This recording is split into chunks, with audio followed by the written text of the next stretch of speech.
Salut YouTube, j'espère que vous allez tous très bien. Alors aujourd'hui on se retrouve pour une vidéo qui m'a été demandée hier, donc un sujet de vidéo qui m'a été demandé.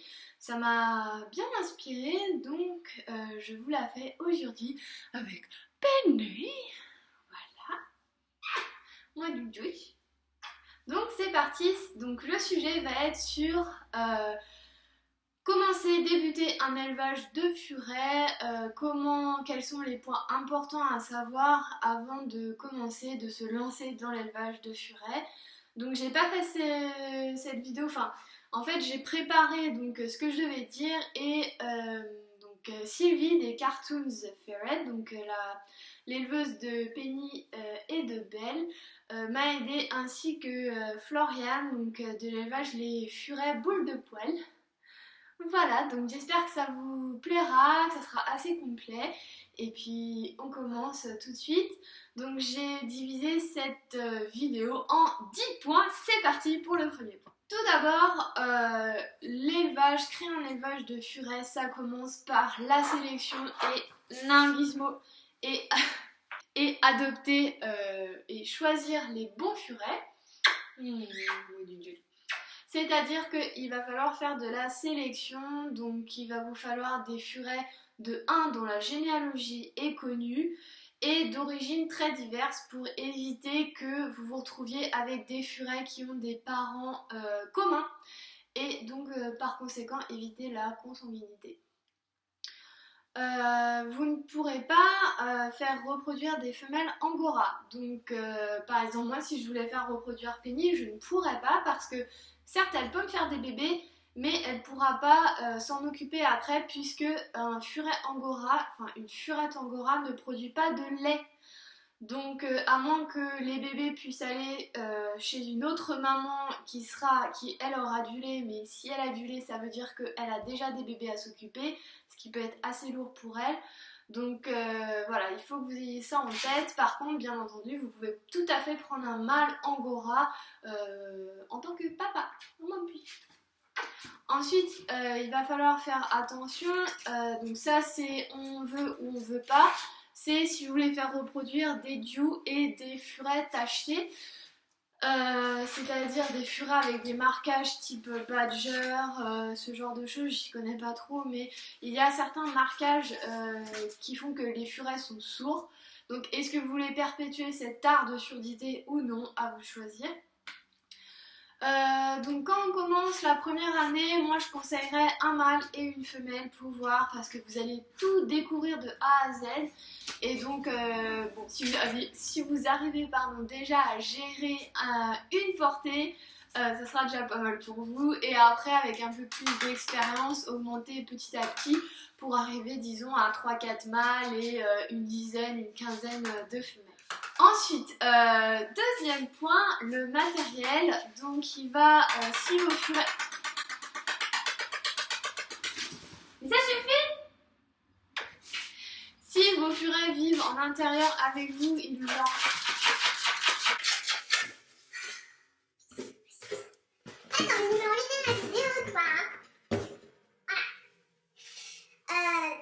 Deuxième point, le matériel. Si vos furets vivent avec vous dans votre maison en intérieur, il leur faudra une pièce, rien pour eux, de minimum 15 mètres carrés. C'est obligatoire si vous voulez faire un élevage. Pourquoi? Parce que cette pièce sera sûrement la seule de la maison à ne pas être chauffée et à ne pas jamais avoir de lumière artificielle. Pourquoi? Pour un meilleur respect de la photopériode, hyper important si vous voulez faire reproduire encore plus que si vous ne faites pas reproduire. Pourquoi? Parce que le respect de la photopériode déclenchera au bon moment le rut chez le mâle, c'est-à-dire en janvier, et les chaleurs chez la femelle en mars. Autrement, vous allez vous retrouver avec des débuts de chaleur et de rut qui ne sont pas du tout cohérents avec, on va dire, la normalité, quoi. Voilà. Si vos furets sont dehors, je vous déconseille les dodos en tissu, mais privilégiez de la paille non traitée, donc d'agriculteur, parce que celle du commerce est super chère et en plus elle est traitée, donc ça va pas. Oui, du tout. Oui. Ensuite, il va vous falloir des cages d'accouchement, donc une cage d'accouchement par femelle. Donc c'est en gros une petite cage, pas d'étage ni rien, une petite cage style cage à lapin, où vous allez juste y mettre un bac à litière, de la paille ou des dodos, et voilà, la gamelle, le biberon d'eau, la gamelle de nourriture, et ça sera tout. Cette cage, vous allez mettre votre furette gestante, on va dire 2-3 semaines avant qu'elle mette bas, pour l'isoler, l'habituer déjà à être toute seule dans cette cage, qu'elle soit moins bousculée par les autres, qu'elle ait un environnement plus calme et qu'elle puisse se préparer bien gentiment à la mise bas. Bien sûr, vous pouvez lui autoriser des sorties, il n'y a pas de souci, c'est juste qu'il faut qu'elle se fasse un peu moins chahuter. Ensuite, il vous faudra dans cette pièce des cages. Alors pourquoi des cages et pas les laisser en liberté dans la pièce? Parce que déjà il faut que vous ayez en tête que les mâles, va falloir que vous les sépariez sûrement, puisque en général un mâle en rut c'est pas vraiment sympa. Donc pensez qu'il va vous falloir des cages parce que il va falloir que peut-être sûrement même vous sépariez les mâles. Donc que vous isoliez les mâles. Le mâle pendant le rut est généralement seul, voilà, parce qu'il n'a pas un caractère méga sympa pendant son rut.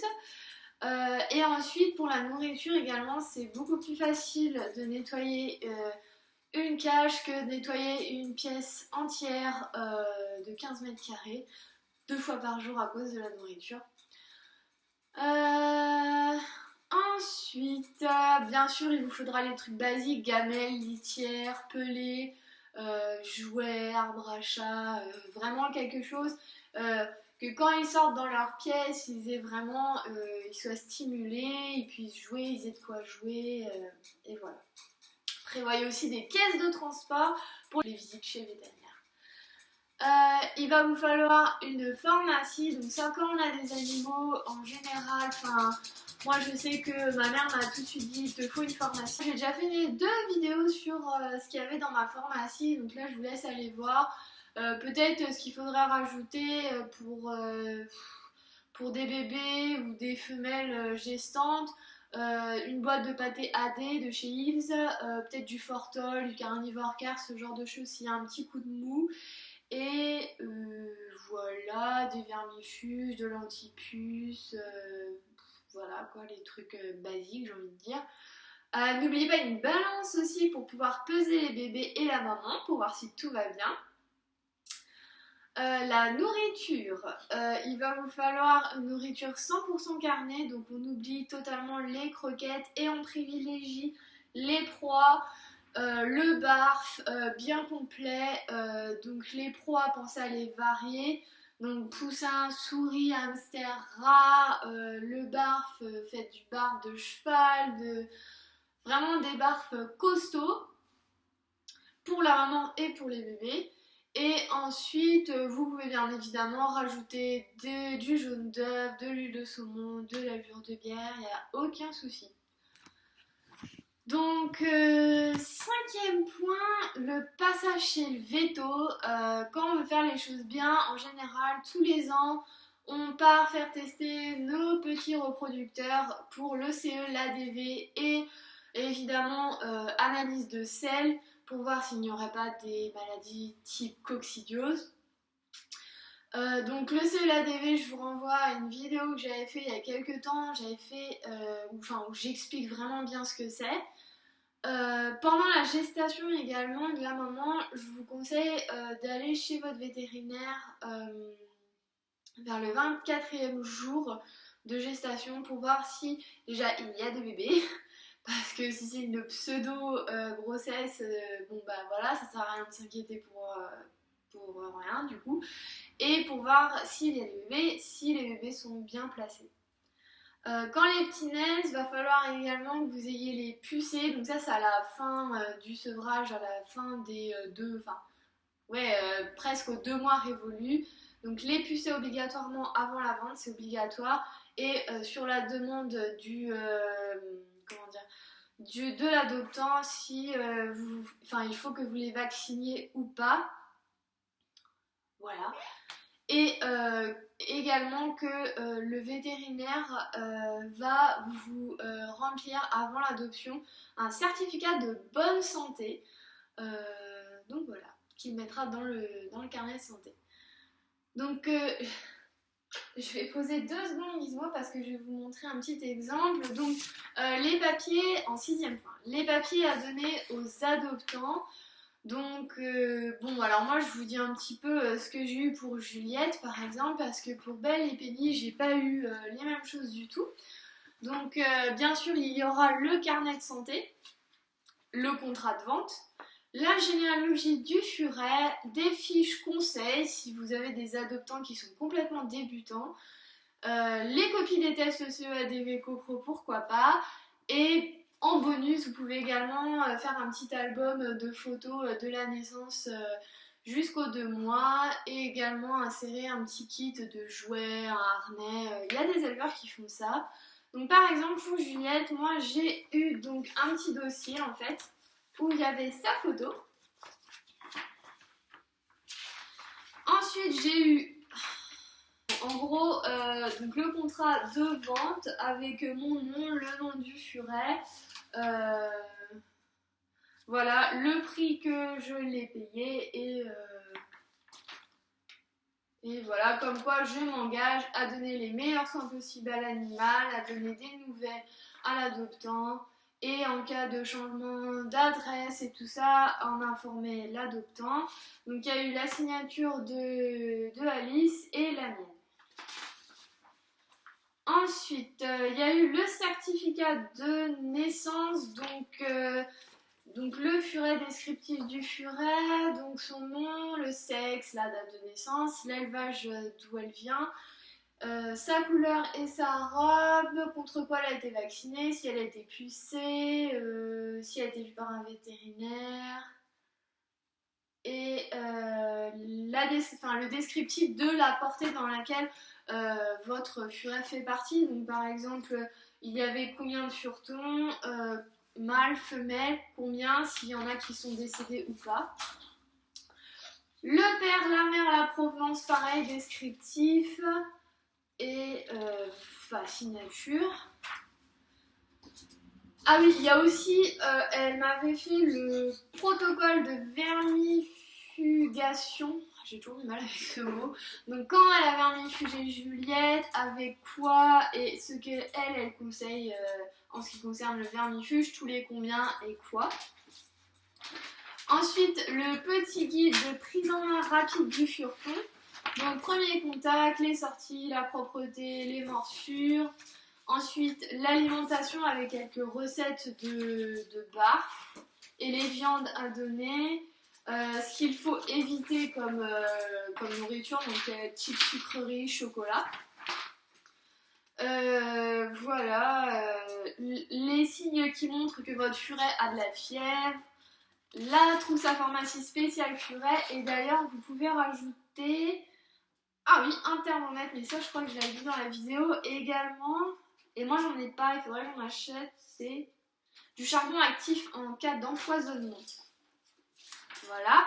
Et pour finir, il y avait l'arbre généalogique de Juju.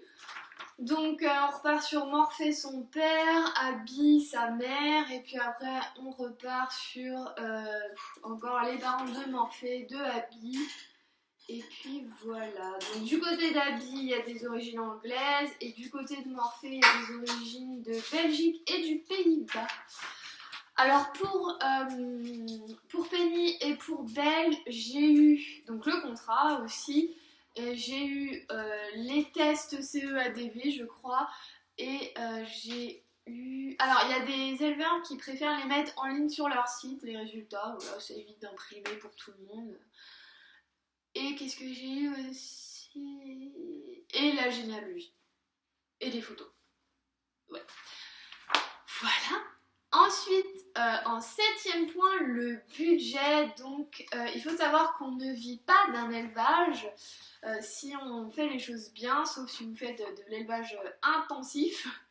C'est-à-dire qu'en fait, l'argent que vous allez récupérer des furetons, en général, ça va vous rembourser la nourriture que vous avez mis pour eux pendant le sevrage, la litière, les dodos, les accessoires, les vermifuges que vous achetez. Et surtout si vous avez un problème dans votre portée, parce que ça peut arriver, des malformations, des souffles au cœur, des inflammations aux yeux, je ne sais quoi encore. Donc ça monte, ça chiffre très très vite. Donc il faut penser à ça, ayez un travail à côté, parce que voilà, si ça se passe pas bien, vous allez dépenser pas mal d'argent. Voilà. Pourquoi pas ouvrir un compte spécial type livret A où vous l'alimentez tous les mois. Également pensez à quel prix vous allez fixer la couleur et les poils des furetons que vous allez avoir. Donc allez sur des sites d'éleveurs, comme ça vous pourrez baser vos prix sur les leurs. En 8e point, s'informer sur la reproduction avant de se lancer. Donc comment ça marche, quand voir le début du RUT, quand savoir que sa femelle est prête pour être saillie. Être prêt, comme je l'ai dit, à supporter un mâle qui souvent doit être isolé des autres, donc sachant que le RUT dure environ 10 mois. Voilà, il faut que vous ayez à l'esprit que vos mâles ils vont être tous séparés pendant 10 mois, ils vont puer. Ils peuvent être agressifs, ils vont pissoter partout, marquer leur territoire partout et ils vont avoir le poil hyper ras. Donc voilà, il faut avoir ça en tête. L'odeur est très très très très forte, je vous assure. C'est quand vous en avez en plus 4-5, il faut vraiment aérer tout le temps la pièce dans laquelle ils sont et avoir une très très bonne hygiène pour eux. Donc comme je t'ai dit, voir le bon moment pour saillir la femelle. Donc moi je sais pas trop parce que je me suis jamais trop intéressée à la reproduction, mais je crois que c'est après le début des chaleurs de la femelle, 3-4 semaines après.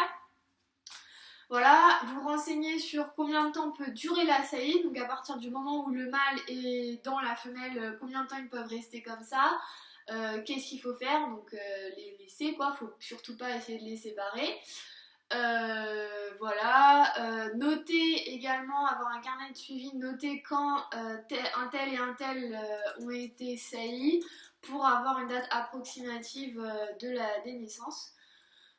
Voilà, surveillez si après la mise bas il y a un retour à des chaleurs, ce qui peut être tout à fait possible.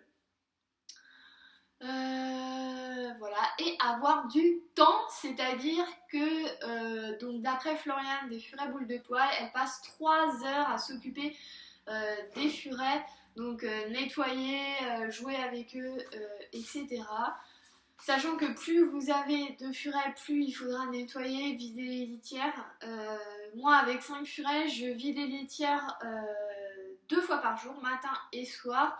Et je nettoie à fond leurs pièces tous les matins et je change les dodos toutes les semaines. Donc voilà, pour une hygiène minimum correcte. Ensuite, en 9e point, faites-vous connaître. Donc faites-vous connaître grâce à un site, faites-vous un site, soignez la présentation, mettez des photos, ça rassure. Je vous assure pour un adoptant d'avoir des photos du lieu de vie surtout. Moi ce que je regarde quand je vais sur un site d'éleveur, c'est les 2 premières choses que je regarde en priorité, c'est l'alimentation et où vivent les furets.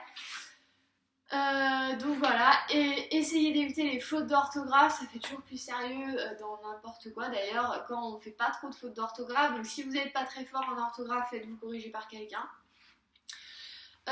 Soyez disponible pour vos adoptants, c'est-à-dire souvent, surtout quand ils sont débutants, ils vont avoir des questions, parfois pour vous un peu bébêtes, mais pour eux ça a tout son sens. Donc soyez vraiment disponible pour eux. Parfois vous allez peut-être rester 1 heure, 2 heures au téléphone avec un possible adoptant. Donc voilà, ayez ça en tête, ayez du temps. Également, de avril à août, soyez disponibles, non pas juste au téléphone, mais également physiquement pour que les adoptants puissent venir voir les bébés qu'ils adoptent et qu'ils puissent venir les chercher également quand c'est l'heure. Ensuite, 10e point et le dernier, qu'est-ce que t'as là? Qu'est-ce que t'as là? Qu'est-ce qu'elle a en beauté? Mon bébé,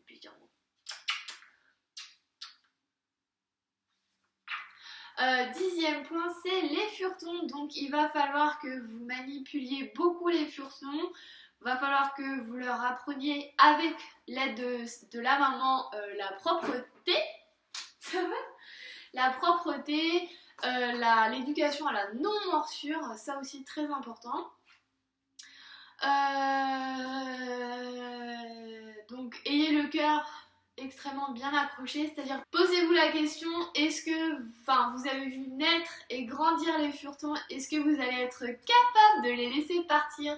Et ça c'est également un point pourquoi je ne ferai jamais d'élevage, en tout cas de furets, parce que tout simplement je ne me sens pas capable de laisser partir les furetons que mes furets auraient fait. Non, ça va pas, si je serais trop attachée à eux. Voilà, et également que vous serez peut-être amené à en garder s'ils ne sont pas adoptés.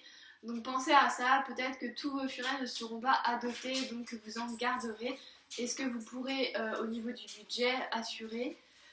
Et également que c'est possible que vous perdiez un furet en cours de sevrage ou même dès la naissance, quelques jours après ou pendant. Donc ayez ça à l'esprit, est-ce que vous pourrez... Est-ce que vous... Mais qu'est-ce que tu fais, Penny? Penny. Donc est-ce que vous pourrez faire face à tout ça sans avoir trop de morale dans les baskets? Donc voilà, j'espère que cette vidéo vous aura plu, surtout qu'elle aura été complète, je pense, vu le nombre de minutes pendant laquelle j'ai parlé. J'ai méga soif, je vais aller boire un coup. Et puis écoutez, je vous dis à très vite pour une prochaine vidéo. Bye!